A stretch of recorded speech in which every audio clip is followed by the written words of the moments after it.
महंगाई का जिन बेकाबू है। प्याज की कीमत 180 रुपये फ़ी किलो हो गई। टमाटर 70 रुपये फ़ी किलो में फ़रोख्त किए जा रहे हैं। अदरक 660 रुपये फ़ी किलो में बिकने लगा, जबकि मुर्गी का गोश्त 662 रुपये फ़ी किलो में फ़रोख्त होने लगा है। मज़ीद जानते हैं अब्दुल कादिर से। जी अब्दुल कादिर, बताइएगा। आज बिल्कुल, आज महंगाई के हवाले से बात की जाए तो जो सरकारी नक्शनामे जारी किए गए हैं उसमें सब्जियों के हवाले पर बात की जाए। प्याज टमाटर की कीमतों में आज फिर इजाफा किया गया। प्याज 3 रुपये महंगा करके 145 रुपये, टमाटर 7 रुपये महंगे करके 45, अदरक जो है वो 20 रुपये महंगा करके 570 रुपये, सब 5 रुपये महंगी करके 100 रुपये, लीमू 5 रुपये महंगे करके 95 रुपये। और ब्रायलर की कीमत में आज 7 रुपये की कमी की गई, जो कि इंतहाई मामूली कमी है, क्योंकि गुज़िश्ता 3 दिनों में ब्रायलर गैर मामूली तौर पर महंगा किया गया था। आज 7 रुपये कमी के बाद 662 रुपये, यानी कि अब भी 650 रुपये फ़ी किलो से जायद की सतह पर ही फ़रोख्त किया जा रहा है। हमारे साथ एक शहरी मौजूद है जिन्होंने सब्जी की खरीदारी की, इनसे ही बात करते हैं। जी, आप बताइएगा कि आपने क्या क्या खरीदा और कितने का खरीदा है, क्योंकि चीज़ें तो जो है वो मुसलसल महंगी हो रही हैं। मैंने सिर्फ टमाटर, मटर और रूटीन की जो अशिया परचेज़ की हैं, और ये साढ़े 1700 रुपये में आई हैं। अभी बहुत सी चीज़ें जो मिस हो गई हैं, लेकिन नहीं ज़रूरत थी, उसी हिसाब से मतलब कि महंगाई मोर देन है, बहुत ज़्यादा महंगाई है। पहले कितना खर्चा हो जाता था, अब कितना होता है?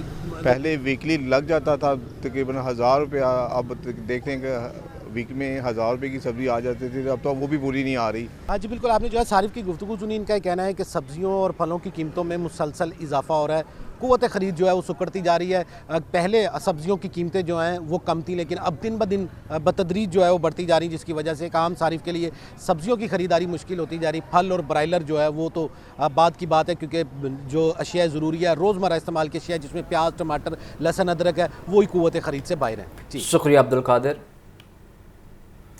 महंगाई के वार जारी हैं। घी और कुकिंग ऑयल की कीमतों में इजाफा किया जा रहा है। दर्जा अव्वल घी की कीमत 680 रुपये फ़ी किलो हो गई है। दर्जा अव्वल खुर्दनी तेल 720 रुपये फ़ी लीटर में फ़रोख्त किया जा रहा है। आपको बताएं कि महंगाई के वार मुसलसल जारी हैं। घी और कुकिंग ऑयल की कीमतों में भी इजाफा कर दिया गया है। दर्जा अव्वल घी की कीमत 680 रुपये फ़ी किलो हो गई।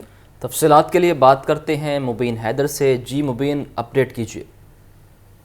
बिल्कुल, महंगाई के बाद मुल्क के ऊपर से बिल्कुल नहीं चढ़ पा रहे। महंगाई के अंदर हमें देखने में आ रहा है कि हर चीज़ की कीमतों में इजाफा रोज़ बरोज़ देखने में आता है। अशिया खुर्दनोश जो है रोज़ बरोज़ की कीमतें बढ़ा दी जाती हैं। आज भी जो है कुछ अशिया खुर्दनोश की कीमतों में इजाफा हो गया है, जबकि घी दर्जा अव्वल जो था वो 680 से लेकर 700 रुपये तक पहुँच चुका है। खुर्दनी तेल जो था वो 700 से लेकर 720 तक पहुँच चुका है। और भी बेशतर जो है चीज़ें जो मार्केट में अव्वल तो दस्तियाब भी नहीं होती।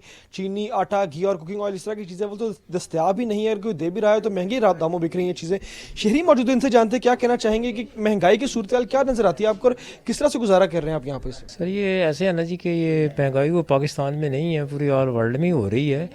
तो इसका ये गवर्नमेंट को पता होगा कि काबिज़ के रेट कम करेंगे वो, तो हमें तो इसके बारे में कोई समझ नहीं आ रही। अच्छा, आप बताइएगा कि आप यहाँ पर खरीदो फरोख्त के लिए बताइएगा क्या सूरत हाल है? मैं इस पर ये कहना चाहता हूँ कि जो हमारी ब्यूरोक्रेट है या जो ऊपर की इंतजामिया गवर्नमेंट, इनका कोई कंट्रोल नहीं है। अब सुना कि कहते हैं कि महंगाई पर कंट्रोल किया जाए, क्योंकि गुजारा मुश्किल होता जा रहा है दिन ब दिन, क्योंकि अवेलेबिलिटी बढ़े ताकि कम से कम जो लोग हैं अपनी मामूलाती ज़िंदगी जो है उनको नॉर्मल गुजार सकें। शुक्रिया मुबीन हैदर। सराफा मार्केट में सोना 700 रुपये तोला तक सस्ता। 24 कैरात सोने की कीमत 1,93,500 रुपये फ़ी तोला हो गई। 22 कैरात सोना 1,77,375 रुपये। 21 कैरात सोना 1,69,300 रुपये फ़ी तोला हो गया। चांदी की कीमत 10 रुपये कमी के साथ 2,070 रुपये फ़ी तोला हो गई। मज़ीद क्या तफसीलात हैं जानते हैं अब्दुल कादिर से। जी अब्दुल कादिर। आज बिल्कुल सोने की कीमतों में कमी का सिलसिला जो है वो शुरू हो चुका है, और इसकी बड़ी वजह ये बताई जा रही है कि आलमी मंडी में सोने की कीमतों में मुसलसल कमी हो रही है, जिसके असरात मुकामी सराफा मार्केटों पर भी देखे जा सकते हैं। और आज सोना सुबह कारोबार के आगाज के साथ ही 700 रुपये फ़ी तोला तक सस्ता किया जा चुका है। 24 कैरात खालिस सोने की कीमत गुज़िश्ता रोज 1,54,200 रुपये फ़ी तोला पर बंद की गई थी, लेकिन आज मार्केट के आगाज के साथ ही 1,93,500 रुपये फ़ी तोला कर दी गई। इसी तरह 22 कैरात सोने की कीमत 1,77,375 रुपये और 21 कैरात सोने की कीमत 1,69,300 रुपये मुकर्रर की गई है। सोने के साथ चांदी की कीमतों में भी कमी आज जो है वो देखने को मिल रही है। 10 रुपये कमी के बाद चांदी की मुकामी कीमत जो है 2,070 रुपये मुकर्रर की गई। और इस हवाले से सराफा एंड ज्वेलर्स का ये कहना है कि आलमी मंडी में सोने की कीमतों में कमी के सिलसिले की वजह से अब सोना जो है मुल्की सराफा मार्केट में भी कम होने लगा, क्योंकि यही सोना है जो पहले 2 लाख रुपए फ़ी तोला से तजावज कर चुका था, ताहम अब मुसलसल कमी के बाद 1,93,500 रुपये फ़ी तोला की सतह पर पहुंच चुका है। जी अब्दुल कादिर, ये बताइएगा कि सराफा मार्केट के ताजरान का क्या कहना है कि ये कमी का सिलसिला कब तक जारी रहेगा, क्योंकि हम देख रहे हैं कि डॉलर के नर्ख भी कम हो रहे हैं दिन ब दिन। हाँ जी बिल्कुल, जो सराफा मार्केट है उनकी जानिब से ये मौक़िफ़ इख्तियार किया जा रहा है कि सोने की कीमतों का जो तयन किया जाता है वो आलमी मंडी और डॉलर की कीमतों के हिसाब से किया जाता है। अब डॉलर की कीमतें गुज़िश्ता एक हफ्ते से मुस्तहकम है, जिसके असरात जो है वो सराफा मार्केट पर मुस्बत जो है वो सामने आ रहे हैं। और इसके साथ साथ आलमी मंडी में भी सोने की कीमतों में कमी हुई है। $1,810 फी औंस आज सोने की कीमत जो है आलमी मंडी में मुकर्रर की गई है, जो कि पहले जो है $1,900 तक पहुंच चुकी थी। $90 कमी की वजह से जो है वो जो सोने की कीमतें हैं वो मुसलसल कम हो रही हैं। और सराफा एंड ज्वेलर्स की जानिब से जो है यही तवक्का की जा रही है कि अगर डॉलर की कीमतें इसी तरह मुस्तहकम रहीं और कम होती रहीं और आलमी मंडी में भी सोने की कीमतों में तेजी का सिलसिला ना रहा तो सोने की कीमतें मजीद कम हो सकती हैं। लेकिन अगर रुपए की बेकदरी एक बार फिर शुरू हुई और आलमी मंडी के सौदे भी इस पे जो असरअंदाज हुए तो सोना एक बार फिर महंगा होने का भी खदशा है। जी शुक्रिया अब्दुल कादिर।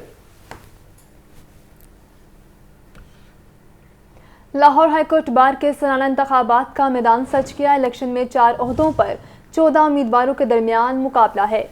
सदारती नशिस्त पर इश्तियाक ए खान और लहरासब गोंदल के दरमियान 1-1 मुकाबला है। पोलिंग का अमल बायोमेट्रिक तरीके से जारी है। इस हवाले से मजीद जानते हैं मोहम्मद इशफाक से।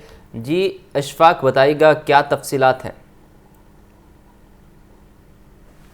जी बिल्कुल, लाहौर हाईकोर्ट बार के सालाना इंतखाबात के लिए पोलिंग का अमल जारी है। मजमूई तौर पर 4 नशिस्तें हैं और इन 4 नशिस्तों पर 14 उम्मीदवार मद्दे मुकाबिल हैं, जिनके दरमियान इस वक्त मुकाबला जारी है। पोलिंग आज अपने मुकर्ररा वक्त पर सुबह 9 बजे शुरू हुई और शाम 5 बजे तक पोलिंग का अमल बगैर किसी वक्फे के इसी तरह से जारी रहेगा।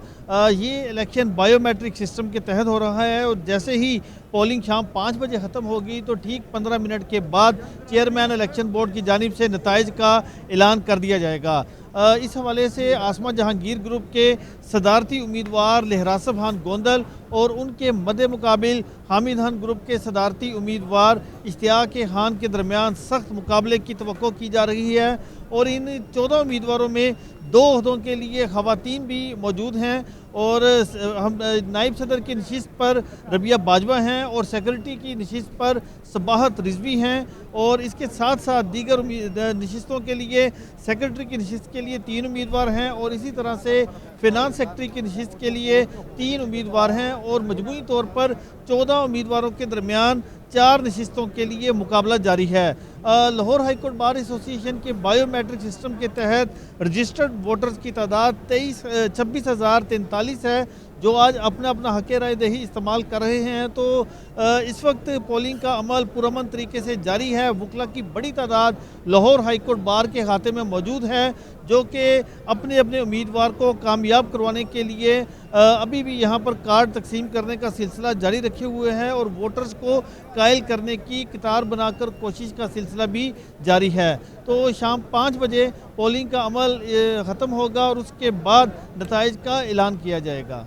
जी इस वक्त ये भी बताइएगा कि आप सुबह से रिपोर्टिंग कर रहे हैं, तो क्या सूरत हाल देख रहे हैं? कौन से कैंप में वकला का ज़्यादा रश देख रहे हैं, हामिद खान ग्रुप या आसमा जहांगीर ग्रुप?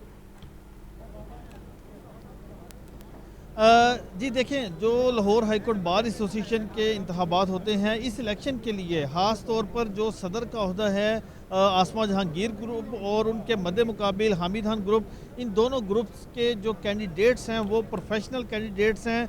दोनों ने इंतहाबी मुहिम के दौरान डोर टू डोर जाकर इंतहाबी मुहिम की और भरपूर मेहनत की। और हम यहाँ पर देख रहे हैं कि दोनों ग्रुप्स के जो कैंप हैं वहाँ पर रश ज़्यादा है, यानी ये जो इलेक्शन है ये बड़े मार्जिन से जो भी उम्मीदवार जीतेगा बड़े मार्जिन की बात नहीं होगी। जो भी उम्मीदवार कामयाब होगा वो चंद एक वोटों से कामयाब होगा और सख्त मुकाबला होगा। इश्तियाक खान एक प्रोफेशनल वकील हैं और लाहौर बार के सदर रह चुके हैं। इसके अलावा वो मेंबर पाकिस्तान बार कौंसिल भी हैं। हामिद खान ग्रुप से उनका ताल्लुक़ है, जबकि उनके मद्दे मुकाबिल जो लहरासब खान गोंदल हैं वो आसमा जहांगीर ग्रुप के सदारती उम्मीदवार हैं। Vice chairman Punjab bar council के ओहदे पर फाइज रह चुके हैं, जनूबी पंजाब से उनका ताल्लुक़ है। तो इस लिहाज से दोनों उम्मीदवारों ने काफ़ी मेहनत की है और इसीलिए यहाँ पर वकला की बड़ी तादाद मौजूद है और 26,043 वोटर्स हैं जो अपना अपना हक़ राय दही इस्तेमाल करेंगे।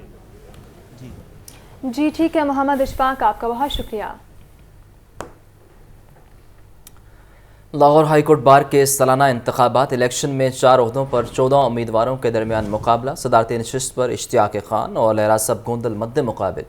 मज़ीद तफसीलात जानते हैं नुमानूर से, जो इस वक्त सीनियर कानूनदान हामिद खान और सदारती उम्मीदवार इश्तियाक खान के साथ मौजूद हैं। नुमान, अपडेट कीजिएगा। बिल्कुल, लाहौर हाईकोर्ट बार एसोसिएशन के सालाना इंतखाबात का मैदान सज चुका है, जबकि इस हवाले से मजमूई तौर पर 4 नशिस्तें हैं, 14 उम्मीदवार मद्दे मुकाबिल हैं। सदर की नशिस्त पर 1-to-1 मुकाबला है और हामिद खान ग्रुप के सदारती उम्मीदवार इश्तियाक खान जो हैं वो उनका मुकाबला है, जबकि इस वक्त हामिद खान हमारे साथ मौजूद भी हैं। हम इनसे बात करते हैं। जी, तो इलेक्शन बहुत अच्छा हो रहा है आपके सामने। ये हमारी जमहूरी रवायत का हिस्सा है। हर साल हम इलेक्शन कराते हैं, मुश्किल से मुश्किल अदवार में भी इलेक्शन करवाए हैं और कराते रहेंगे इंशाल्लाह। कुछ हफ्ता पहले लाहौर बार एसोसिएशन के जो सालाना इंतखाबात थे वो तनाज़ा का शिकार हुए थे। आज की पोलिंग में कोई ऐसा कोई मामला कुछ देख रहे हैं? हमारे कैंडिडेट जो थे राना इंतजार साहब 1000 से ज़्यादा वोट की लीड से जीते हुए थे।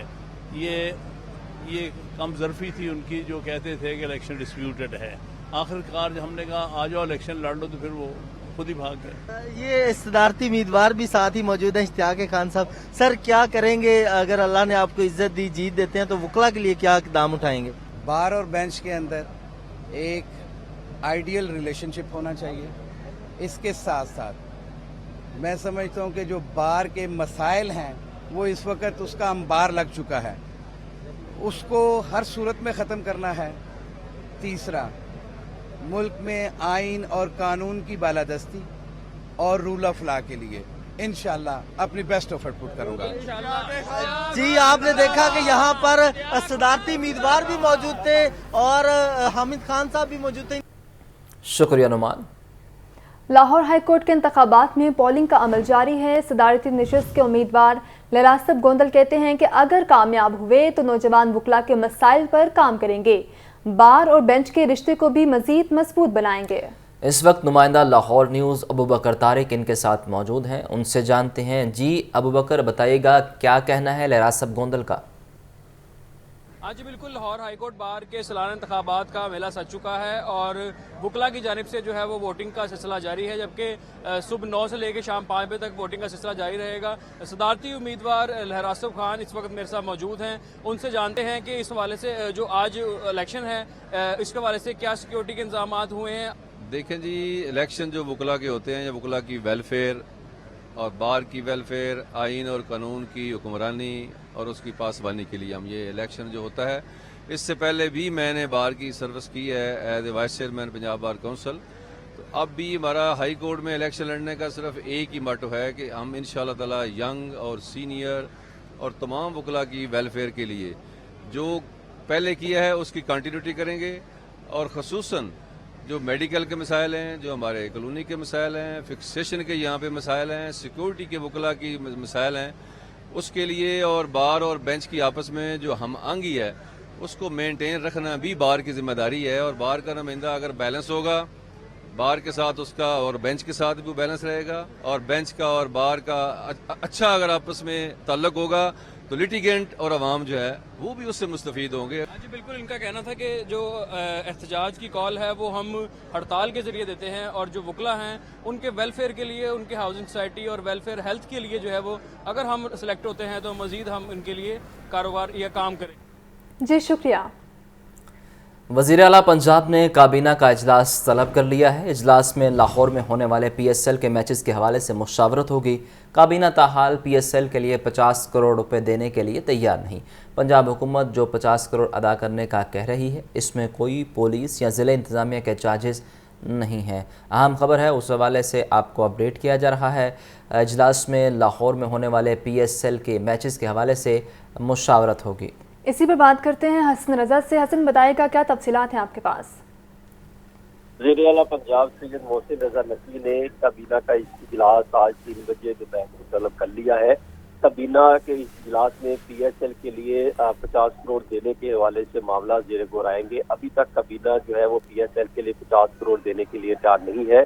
इस टाइम तक 25 करोड़ रुपए मुल्तान, 10 करोड़ रावलपिंडी और 10 करोड़ पुलिस के लिए जो है अब तक खर्च हो चुके हैं। जबकि काबीना पीसीबी से लाइट्स खरीदने का मुतालबा कर रही है और हर सीरीज और पीएसएल करोड़ों रुपए लाइटों और जनरेटर्स के किराए की मद में हुकूमत पंजाब खर्च कर रही है। 2022 में अगर जो लाहौर न्यूज़ को दस्तावेजात जो मौसूल हुई उसके मुताबिक पंजाब हुकूमत ने 60 करोड़ रुपए लाहौर के मैचेस की लाइटों और जनरेटरों का किराया अदा किया था। जबकि पंजाब हुकूमत जो 50 करोड़ अदा करने का कह रही है, इसमें कोई पुलिस या जिले इंतजामिया के चार्जेस नहीं है। तो ये मामले पर आज जो है काबीना के इजलास में फैसला होगा, जिसके बाद ये तय होगा इस इजलास में या तो पैसे नहीं देने होंगे या देने होंगे, तो वो कितनी जो है वो पंजाब हुकूमत अखराजात बर्दाश्त कर सकती है।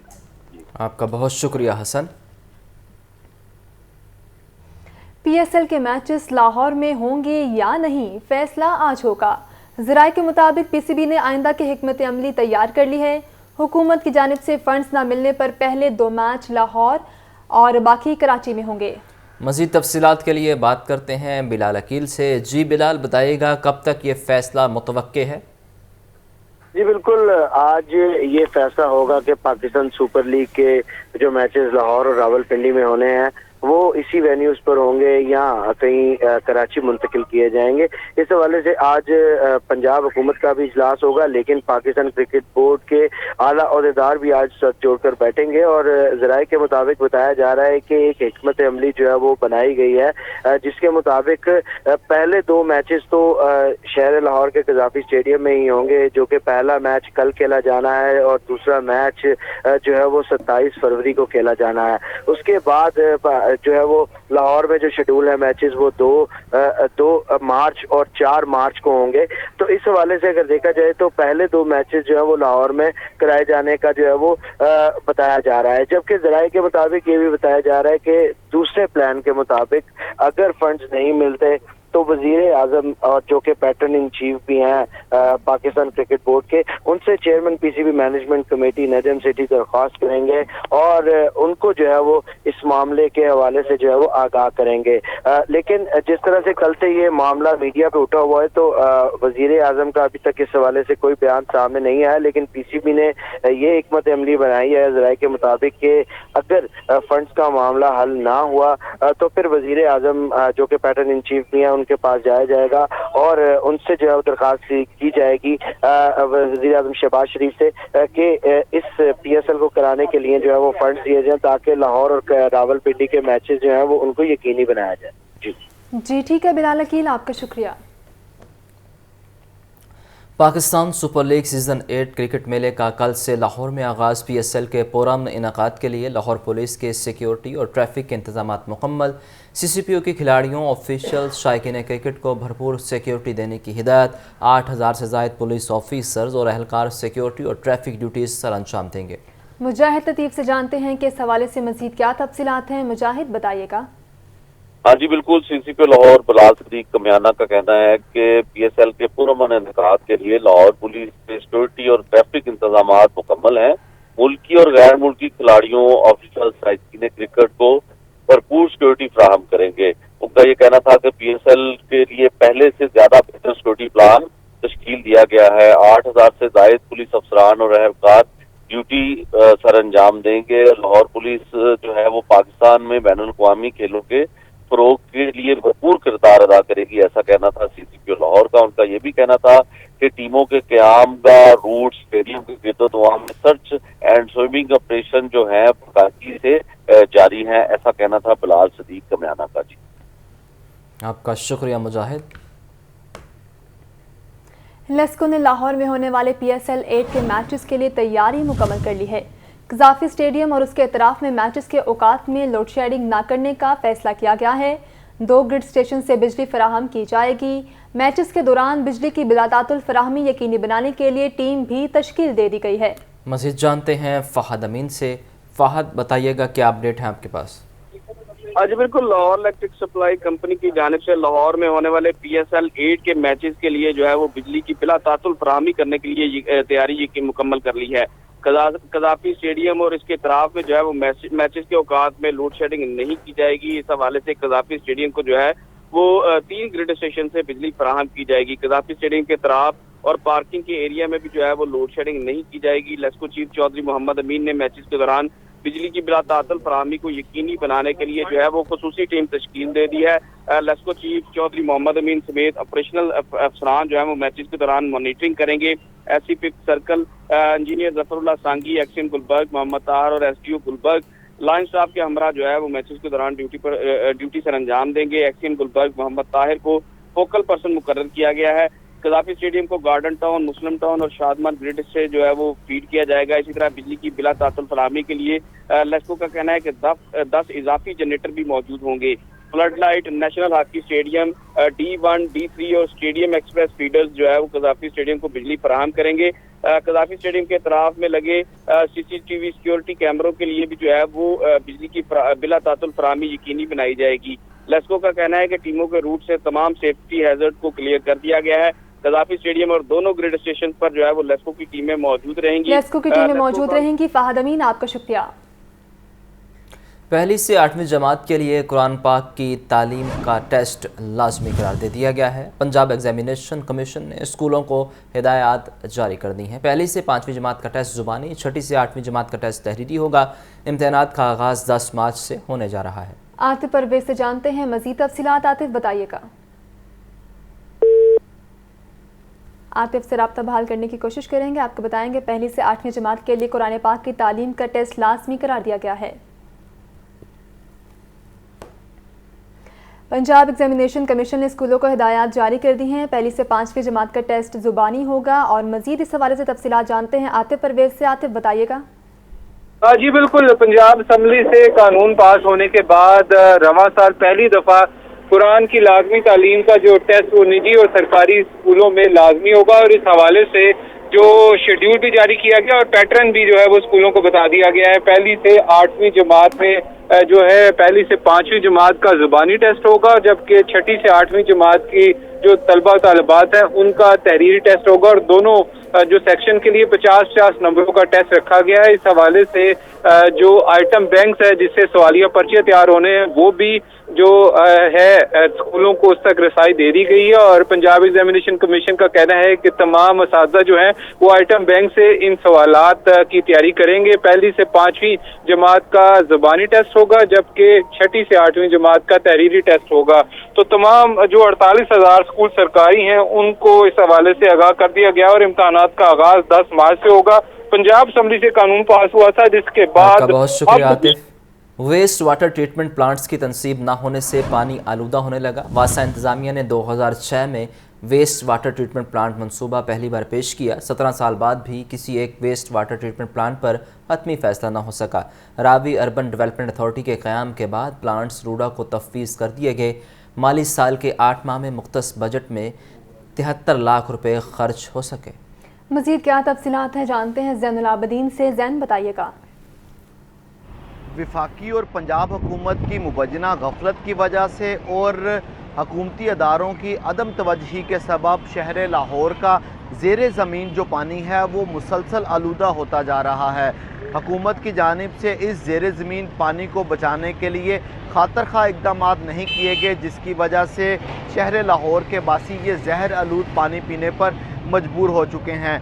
जो ज़ेरे ज़मीन पानी को गंदा होने से बचाने के लिए 2006 में वासा इंतजामिया की जानिब से वेस्ट वाटर ट्रीटमेंट प्लांट मंसूबे का ऐलान किया गया और 17 साल गुजरने के बावजूद अभी तक शहर लाहौर में कोई एक भी वेस्ट वाटर ट्रीटमेंट प्लांट की तनसीब का अमल मुकम्मल नहीं हो सका और हर गुजरते दिन के साथ जो रावी का गंदा पानी है वो ज़ेरे ज़मीन जाकर शहर का जो दीगर एक्वाफायर है उसको मुसलसल नुकसान पहुंचा रहा है। हडियारा ड्रेन पर और फिरोजपुर रोड पर ये ट्रीटमेंट प्लांट लगाए जाने थे। इससे कबल 2018-19 के माली साल के बजट में इस मंसूबे के लिए 1 करोड़ पे रखे गए। बाद 2019-20 में भी इसकी फिजिबिलिटी रिपोर्ट तैयार करने के लिए जो फंड्स है वो मुख्तस किए गए, लेकिन इसकी फिजिबिलिटी रिपोर्ट तैयार करने का मंसूबा अभी तक इल्तवा का शिकार है और जब तक फिजिबिलिटी रिपोर्ट तैयार नहीं होगी तब तक ना तो गैर मुल्की सरमायाकारों की जानिब से इस मंसूबे के लिए फंड्स दिए जाएंगे और ना ही हुकूमत की जानिब से। इसके अलावा वासा इंतजामिया की जानिब से ये भी गफलत का मुजाहरा किया गया कि इस साल भी पंजाब हुकूमत की जानिब से अपने सालाना तरक्याती प्रोग्राम में इस मंसूबे के लिए 8 करोड़ 75 लाख रुपए का बजट मुख्तस किया गया, लेकिन अभी तक 8 माह गुजरने के बावजूद सिर्फ 73 लाख रुपए खर्च हो सके हैं, जिसकी वजह से फिजिबिलिटी रिपोर्ट अभी तक तैयार नहीं हो सकी। तो इस तरह शहर लाहौर में वेस्ट वाटर ट्रीटमेंट प्लांट लगाने का मंसूबा, जो कि गुज़िश्ता 17 सालों से मुसलसल प्लानिंग फेज में ही चलता आ रहा है, अब मजीद ये मंसूबा इल्तवा का शिकार होता हुआ नजर आ रहा है। शुक्रिया जैन। शहर में पार्किंग प्लाजों का मामला एक बार फिर इल्तवा का शिकार है। लारी अड्डा और अनारकली पार्किंग प्लाजे बनाने के फैसले को ब्रेक लग गई है। साबिक वज़ीर आला पंजाब ने पार्किंग प्लाजे बनाने की मंजूरी दी थी। लारी अड्डा पार्किंग प्लाजा 46 कनाल पर बनाए जाने का किस्सा ख्वाब बन गया है। अनारकली दिल्ली मुस्लिम के मकाम पर 4 कनाल 5 मरला पर पार्किंग प्लाजा तामीर न हो सका। मजीद जानते हैं इमरान अकबर से। इमरान बताइएगा। हाँ जी बिल्कुल, मामला कुछ यूँ है कि पिछले 6 साल से पार्किंग प्लाजों का मामला जो है वो इल्तवा का शिकार है और ये एक किस्सा परिंदा बनता जा रहा है कि जब भी पार्किंग प्लाजों का मामला आता है इस पर वर्किंग पेपर्स तैयार होते हैं और ये 13 पार्किंग प्लाजे थे, जिसमें से 2 पार्किंग प्लाजों पर साबका हुकूमत ने मंजूरी दी और इस वाले से अभी तक 2 पार्किंग प्लाजों की जो फाइल्स हैं वो सर्द खाने की नजर हो गई हैं, जिसमें अगर देखा जाए तो लारी अड्डा पार्किंग प्लाजा बनाया जाना था, अनारकली मुस्लिम दिल्ली के मुकाम पर ये पार्किंग प्लाजा बनाया जाना था, मगर दोनों पार्किंग प्लाजों की फाइलें जो है वो अब अलमारियों की अंदर जा चुकी हैं और किस्सा जो है वो ये है कि इल्तवा का शिकार हो गया पार्किंग प्लाजा, जिसमें अगर देखा जाए तो कमिश्नर ऑफिस ने दोनों पार्किंग प्लाजों के वर्किंग पेपर्स तैयार किए थे। PC1 जो है वो तैयार करके किराए और फरोख्त के लिए बनाए जाने वाले अहकामात दे दिए गए थे, जबकि तमाम वर्किंग पेपर जो है अब बंद कर दिए गए हैं। लारी अड्डा पार्किंग प्लाजा 46 कनाल जमीन पर मुहित था, जहाँ पे 7 मंजिला पार्किंग प्लाजा पर 4 अरब लागत तखमीना आना था, जिसका अब फंड अकाउंट बंद कर दिया गया है और पार्किंग प्लाजा पर 700 गाड़ियों के जो है वो पार्क करने की जगह बनाई जानी थी। इस वाले से अनारकली दिल्ली मुस्लिम के मुकाम पर भी 4 कनाल 5 मरला पर पार्किंग प्लाजा तमीर नहीं हो सका और इसके साथ साथ अभी मौजूदा सूरत हाल ये है कि जो पार्किंग प्लाजे हैं वो अभी इल्तवा का शिकार है। शहरी सहूलियत के पेश नजर वजीर बल्दियात इब्राहिम हसन मुराद का कहना है कि फौरी तौर पर पार्किंग प्लाजे जो है इस वक्त जी ठीक है इमरान अकबर, आपका शुक्रिया। लाहौर समेत पंजाब भर में डायरेक्टर सिलेक्शन पोस्टों पर कई सालों से भर्तियां न हुई। 2267 पोस्टों पर 8 सालों से भर्तियां इल्तवा का शिकार। ग्रेड 20 की 40 मेल और जबकि 57 फीमेल पोस्टों पर भर्तियां न हुई। ग्रेड 19 की 634 मेल और 685 फीमेल पोस्टों पर भर्तियां इल्तवा का शिकार हैं। सीटें खाली होने से निज़ाम तालीम मुतासिर है। भर्तियों पर इल्तवा है, इस हवाले से आपको अपडेट किया जा रहा है।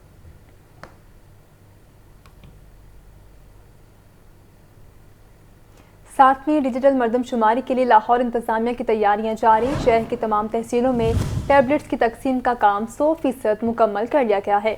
लाहौर भर में मरदमशुमारी के लिए 4698 टैबलेट्स तकसीम किए गए। बात करते हैं इमरान अकबर से। इमरान, आगाह कीजिए, क्या तफसीलात है?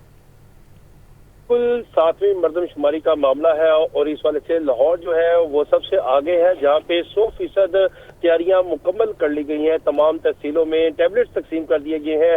लाहौर भर में मरदमशुमारी के लिए 4698 टैबलेट्स तकसीम किए गए हैं। डिप्टी कमिश्नर लाहौर राफिया हैदर की टीम को शाबाश भी दी है और अगले मरहले की तैयारी के लिए इंतजाम मुकम्मल करने के लिए इजलास जो है वो बुला लिया गया है। मरदमशुमारी तैयारी जायजा इजलास में तमाम assistant commissioner, Pakistan bureau of tax और कैंट और लोकल गवर्नमेंट के नुमाइंदे शामिल होंगे। इस इजलास में मरदमशुमारी की अहमियत के पेश नजर एडिशनल डिप्टी कमिश्नर फाइनेंस को फोकल पर्सन नामजद कर दिया गया है। DC लाहौर राफिया हैदर का कहना है कि टैबलेट्स की तकसीम और नादरा के साथ लिंक करने का अमल किया जा चुका है, जबकि मरदमशुमारी तमाम किस्म की मनसूबाबंदी की बुनियाद है। मेयार पर कोई समझौता नहीं होगा। मरदमशुमारी में कोताही, सुस्ती या गफलत की कोई गुंजाइश नहीं है। जी ठीक है इमरान अकबर, आपका शुक्रिया।